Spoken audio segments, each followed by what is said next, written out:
Coach Nelson mentioned that you were at a lunch with Travis Grant. What were some of the things that you guys talked about? Let me tell you a little bit about the Travis Grant story. He's terrific. I've gotten to know him pretty well over the last number of years.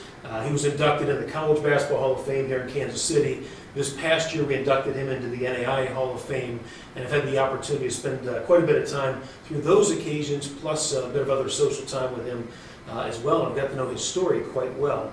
I'd like to tell you a little bit about the Travis Grant story and then a little bit about the Dick Barnett story because of a common theme, and that is the combination of education through sports. And by that I mean this. Travis Grant became one of the all-time greatest players in college basketball history. By the time he walked off the court at Municipal Auditorium, he had won 3 consecutive national championships. That's a pretty limited group that he's in right there. But besides that, Travis Grant walked off as the all-time leading scorer in the history of college basketball at any level with 4,045 points in his career. He won the Lapchick Award for the top player at any level of college basketball during his senior year, and he was a first-round draft choice by the Los Angeles Lakers that year. Well, he went on to have a professional career for a number of years between the Lakers and the ABA's Conquistadors, with Wilt Chamberlain coached at that point. He played with Wilt and then played for him for a period of time. And he had a knee injury that hampered him quite a bit. But Travis's story is pretty neat. He grew up just flat out poor in a very rough time in a rough neighborhood. But he and his mother were extremely close. So the time he signed that contract with the Lakers, he took that money and he went back home to Alabama. He picked up his mother, who had raised him, and had a very challenging time. But she stood by him and she raised him, and they became very close. He picked his mother up after he got that check from the Lakers, and he drove her around and said, "Mom, let's pick out your house." And he bought his mother a house. And that mother lived in that house until the day she passed away in 2010. And that was a little bit about Travis's heart for his mother. But to take that a step further, what Travis realized was the value of education. And many people saw Travis as this great star, and he was. I mean, he was truly one of the great stars of the early 70s in college basketball in America. But what people didn't realize was Travis got his education. He graduated from Kentucky State. But beyond that, he went back and got a master's degree. He's got another special teaching certificate. He's really put great value in education. But take that a step further. Travis Grant just retired this past year after 29 years in education and teaching. He taught and he coached for 29 years after he was done playing in professional basketball.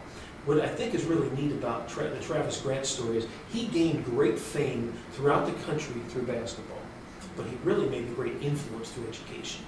Think about that. He made great fame in this country through that round ball, but he really had his impact on human beings, whether he was coaching at the high school level, whether he was teaching. That's where he made his impact on people.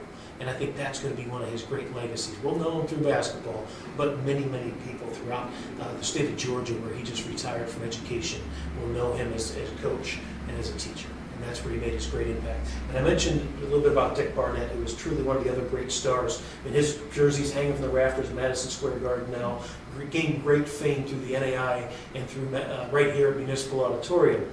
But the story people don't realize is this. I've gotten to know Dick Barnett quite well over the years. When Dick Barnett left Tennessee A&I, he was a first-round draft choice into the NBA. He was a star. I mean, he was 2-time MVP of this tournament, 3-time national champion. I mean, he was truly a star, fallback baby. Ends up with the Knicks. I mean, he was terrific, but he never had his education.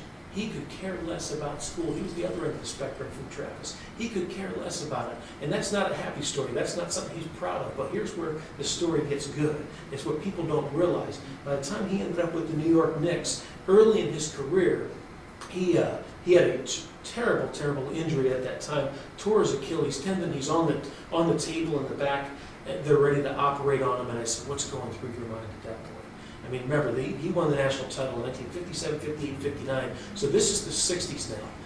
He said, I'll tell you what's going through my mind. He said, it's the 1960s. He said, I have no degree. He said, as far as I knew at that moment, my career is over.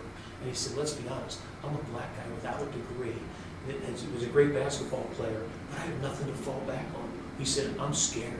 What am I going to do now? I don't know. All I know is I can play. But with this injury, I can't play anymore. I'm in my late 20s or early 20s, and I don't know what I'm going to do.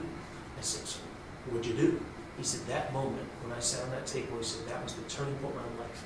He said, because at that moment, I realized that without education, I'm stuck.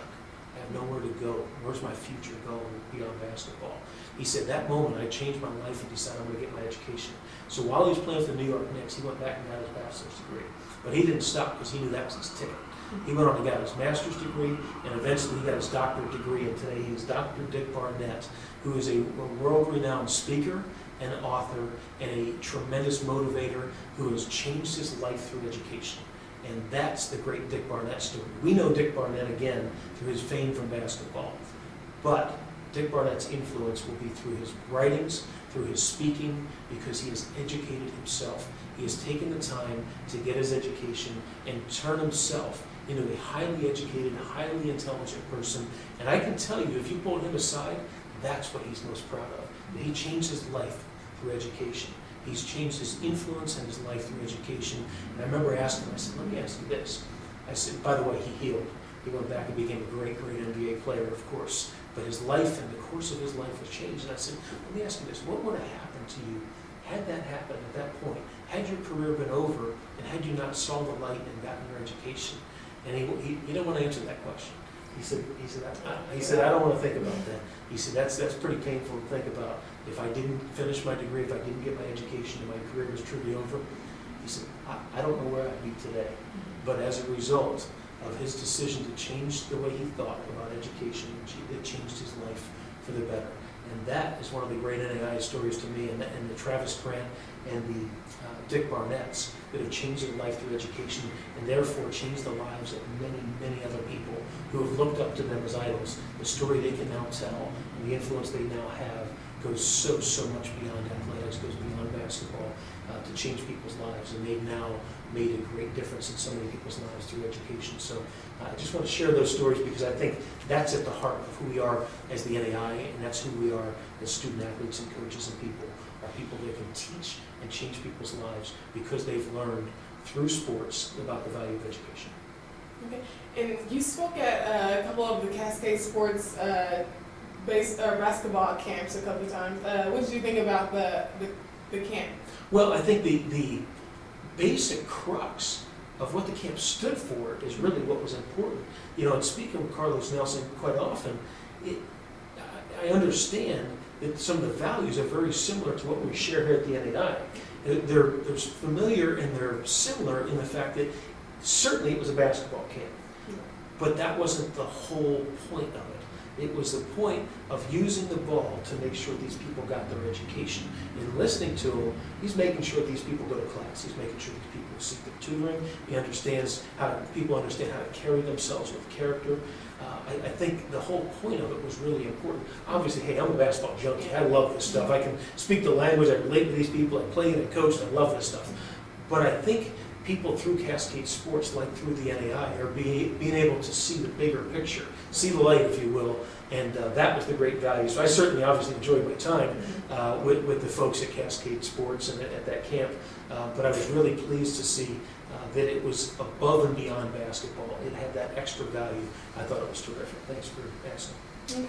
Thank you for talking to us today. It's been a pleasure.